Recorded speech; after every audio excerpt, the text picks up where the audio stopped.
Ngayon nga po ay dakilang kapistahan ng kapanganakan ni San Juan Bautista. Si San Juan Bautista ay ang isinugo ng Ama, ng Diyos Ama na maghahanda ng daraanan ng ating Panginoong Hesukristo.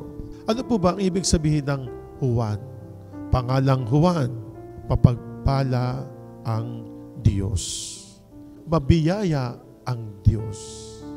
Si Juan Bautista na pinangalan ng Juan, mabiyaya. Sa kabila ng katandaan ni Elizabeth, dahil po sila ay araw-araw nagdarasal, nananalangin, ibinigay sa kanila ang biyaya. Ang biyaya, si Juan Bautista.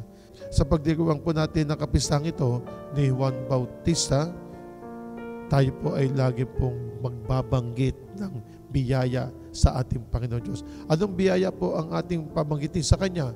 Ang tayo po ay magpasalamat. Dahil sa araw-araw nating buhay, pag-isip natin kinabukasan o ng umaga, tayo po ay mayroong biyaya ng buhay.